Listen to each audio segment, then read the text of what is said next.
Bonjour à tous, au sommaire de l'interview aujourd'hui, la Côte d'Ivoire. On va essayer de prendre un peu de temps, un peu de hauteur pour tenter de comprendre exactement tout ce qui se passe là-bas. Pourquoi les situations traînent autant et qu'est-ce qui peut se passer demain? Pour nous l'expliquer ou tenter de le faire, en tout cas, Michel Gali, professeur à l'Institut des Relations Internationales, grand connaisseur de l'Afrique de l'Ouest, auteur notamment de Guerre nomade et Société ouest-africaine. Bonjour Michel Gali. Bonjour. Merci d'être là. Est-ce que vous savez, vous, exactement quelle est la situation actuelle? Est-ce qu'on se trompe en gros si on dit que Laurent Gbagbo est retranché dans sa résidence principale avec autour de lui 200 ou 300 partisans maximum et qu'ils sont arc-boutés et assiégés, encerclés en fait? C'est ça clairement la situation? Alors ça, c'est ce que disent des sources militaires, effectivement. Oui. Il aurait environ 1 millier de partisans, Alassane Ouattara 2000, la force Licorne environ 1600 et l'ONUCI 10 000.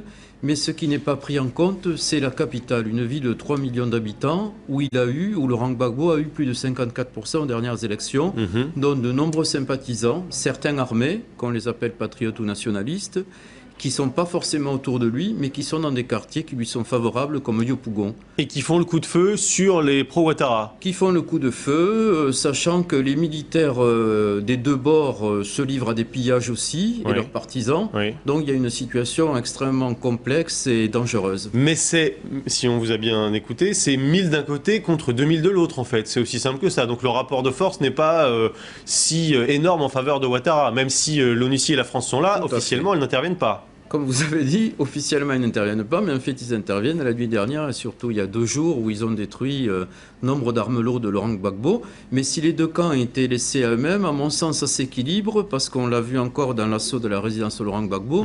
Les troupes de Ouattara ne connaissent pas la ville et sont un peu mal à l'aise. Ils viennent des savanes du Nord, certains c'est la première fois qu'ils viennent dans la capitale économique de la Côte d'Ivoire. Mais ça veut dire que la France ment quand elle dit qu'elle n'intervient pas, qu'elle ne prend part au combat, ou bien on joue un peu sur les mots? Comme en toute intervention militaire, depuis à la limite les indépendances, on joue sur les mots, on met en avant la protection des ressortissants français qui est réelle, mais derrière, c'est la plus grande intervention militaire française dans une ex-colonie. L'armée française tire au cœur d'une capitale de 3 millions d'habitants, et surtout l'ONU fait pareil, et ça c'est une grande première, et à mon sens, ils sortent l'un et l'autre du mandat des Nations Unies. Ah oui, ils sortent du mandat. Oui, parce que le mandat, la résolution récente, la 1575, dit qu'il faut empêcher donc de tirer à l'arme lourde sur les civils. Or, l'armée de Laurent Gbagbo tirait sur l'armée de Ouattara et pas les civils. Et puis, il y a un évident 2 poids 2 mesures, c'est-à-dire on détruit l'armement de Laurent Gbagbo, mais pas celui d'Alassane Ouattara, que la France et l'ONUCI soutiennent depuis les élections de novembre. Laurent Gbagbo, il a perdu? C'est une question d'heure, de jours, c'est ce qu'on pensait. Maintenant, toute la question est de savoir si les forces françaises vont encore aider Alassane Ouattara ou non, et si la population d'Abidjan qui est favorable à Laurent Gbagbo va se porter à son secours. À ce moment-là... C'est possible, ça. C'est un des scénarios. On peut faire des parallèles. Par exemple, quand Laurent Désiré Kabila a ameuté la population de Kinshasa contre les envahisseurs rwandais, ils ont été laminés, écharpés par la population de Kinshasa. Laurent Gbagbo lui-même, il est en train, à votre connaissance, il est en train de négocier des choses ou bien il prend aucun coup de fil et ça sera jusqu'au bout? La négociation est permanente. Il peut négocier un exil pour lui et ses proches. Par exemple, avec l'Afrique du Sud ou l'Angola, qui le reconnaît toujours comme président légitime. C'est la déclaration d'hier des diplomates angolais. Et d'autres pays sont envisagés comme le Bénin, la Mauritanie, etc. Mais tout dépend des conditions qu'on veut lui faire accepter. À mon sens, il n'acceptera jamais de reconnaître qu'il a perdu aux élections, qu'il croit de bonne foi, selon le Conseil constitutionnel ivoirien, avoir gagné. Par contre, une transition où il cédera le pouvoir, où il abdiquera en quelque sorte, et Alassane Ouattara... Ça, ce serait acceptable pour lui. Ça serait acceptable pour lui. Sachant pour Alassane Ouattara, alors qu'il serait arrivé avec l'appui d'armées étrangères et qu'il n'y a plus aucune institution ivoirienne, donc il serait arrivé à l'aide de 3 armées, la sienne ou celle de Guillaume Soro, c'est tout le problème, les forces françaises et celle de l'ONUCI. En tout cas, visiblement, Laurent Gbagbo n'a pas l'intention de mourir, c'est ce qu'il a dit il y a 48 heures à Vincent Hervouet qui a réussi en exclusivité à le joindre pour LCI. Écoutez-le. Moi, je ne suis pas un kamikaze. J'aime la vie. J'aime la vie. Ma voix n'est pas une voix de martyr. Non, non, non, je ne cherche pas la mort. Ce n'est pas mon objectif, ça, mourir. Il ne veut pas jouer les martyrs, ça c'est clair. Oui, en dehors de son sort personnel, je pense que ça serait catastrophique pour tout le monde. Ah bon? Pour la France, qui en ferait un martyr, un nouveau martyr au fond du tiers-mondisme, à la Lumumba, à la Sankara. Pour Alassane Ouattara, pour qui il serait extrêmement difficile de gouverner Abidjan, si ce n'est le Sud, et tout de suite il y aurait des règlements de compte entre Dioula, au fond ce groupe ethnique qui soutient Alassane Ouattara, et les sudistes, vous voyez. Et ça a commencé puisqu'il y a eu un massacre à Douékoué fait par les forces Ouattara, 800 dans morts l'ouest du pays. Au moins 800 morts et des violences continuent d'après les ONG. Et c'est ce que l'on peut craindre alors à échelle massive dans la capitale. Si Laurent Gbagbo disparaît, ça risque de faire exploser la situation, alors que s'il est là et qu'il abdique de lui-même, ça pourrait pacifier les choses. Sa voix porte encore chez ses supporters, ses partisans. Certainement, il est d'ailleurs très étonnant qu'il ne soit pas intervenu à l'époque où il tenait la radio-télévision ivoirienne. Mais à mon sens, quel que soit le scénario du sort de Gbagbo, il y aura des violences importantes et peut-être des massacres dans Abidjan. Quel que soit le sort de Laurent Gbagbo, quelle que soit l'issue des négociations, de toute façon, ça va mal tourner, ce sera un bain de sang, c'est ce que vous nous dites. Bon, c'est ce que je crains, je ne lis pas dans la boule de cristal, Oui, mais quand sûr, vous voyez ce qui se passe déjà en brousse, quand vous voyez cette armée d'Alassane Ouattara de quelques milliers d'hommes qui ont commis des exactions depuis 2002 au nord de la Côte d'Ivoire, ils arrivent, ces nordistes, vous voyez, un peu, pour certains, faméliques, pas payés, à l'assaut d'une riche capitale, tout peut se passer. Oui. Alors justement, parlons un peu d'Alassane Ouattara. C'est vrai que depuis quelques semaines, pour l'Occident en général et la France en particulier, il a cette image propre de l'homme d'État, du diplomate, du démocrate. Est-ce qu'au fond, il est si différent que cela de Laurent Gbagbo quand on fouille un petit peu plus dans son passé? Lui non plus n'a pas forcément les mains complètement propres, visiblement. Tout à fait, mais pour comprendre ces politiques africains, il y a un visage un peu tourné vers nous. Par exemple, Laurent Gbagbo est un docteur en histoire de Paris, un universitaire. Oui. Alassane Ouattara était formé aux États-Unis, il était directeur Afrique du Fonds monétaire international.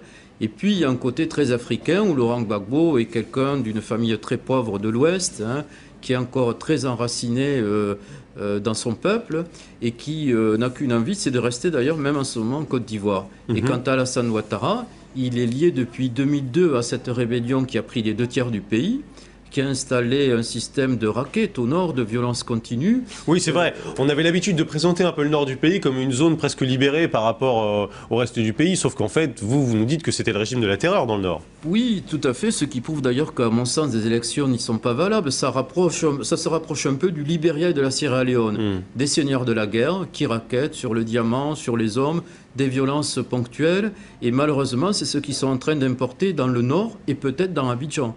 Donc, quelles que soient les volontés et l'occidentalisation d'Alassane Ouattara, à mon sens, il aura beaucoup de mal à tenir sa propre armée et par la suite le pays. Est-ce que c'est lui qui tire les ficelles ou est-ce que c'est son Premier ministre, le fameux Guillaume Soro?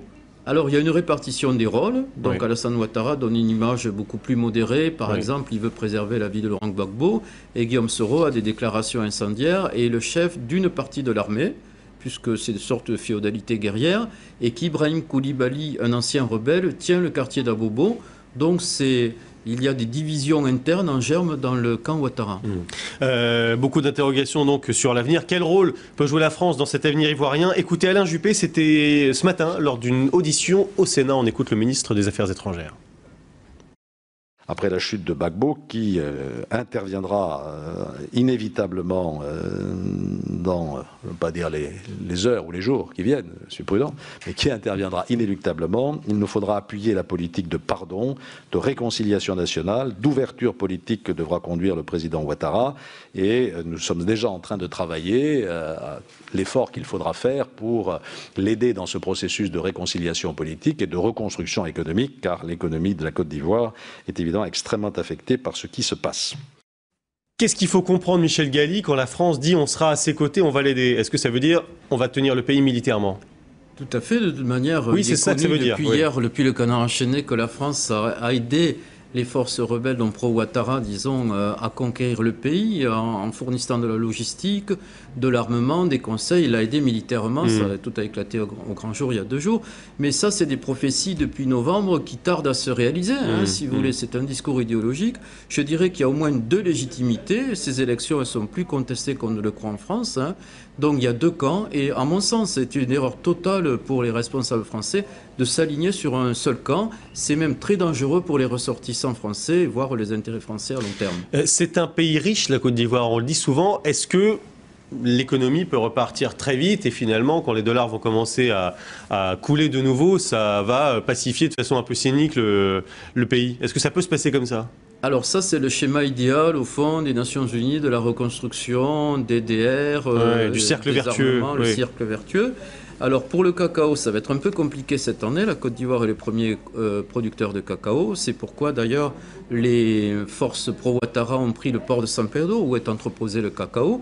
Mais c'est surtout les richesses pétrolières offshore, vous voyez, au large de la Côte d'Ivoire qui intéressent beaucoup les Américains et les Français. Il n'est pas sûr d'ailleurs qu'Alassane Ouattara soit plus l'homme des Français que des Américains. On risque d'avoir des déconvenues géopolitiques de ce côté-là. Alors justement, on va parler de ce changement de rapport de force sur le plan international. Dans le questionnaire, il nous reste 1 minute. On termine chaque jour par un questionnaire. Réponse courte, oui ou non en gros. Cette crise, d'après vous, aura-t-elle renforcé ou diminué l'influence de la France ? Plutôt diminuer en Afrique. Maintenant, avec la Libye, il y a plusieurs champs dans lesquels on intervient. Les résultats ne sont pas encore très probants. La situation en Côte d'Ivoire peut-elle faire tache d'huile sur les pays autour ? Oui, c'est le scénario de la guerre ouest-africaine depuis 1989. Ça peut toucher le Libéria, la Sierra Leone, le Burkina, etc. Ce qui se passe en ce moment en Côte d'Ivoire, est-ce que c'est la preuve que la France-Afrique, ça ne s'est jamais arrêté, ça n'a jamais cessé ? C'est vous qui l'avez dit, depuis 60, ça n'a jamais cessé. Ouattara est-il un démocrate ? À temps partiel. Est-ce que vous pensez qu'il lâchera le pouvoir au bout de son mandat ? Pas plus que Laurent Gbagbo. Ah oui, d'accord, ça promet. Une démocratie apaisée un jour en Afrique, c'est possible d'après vous ?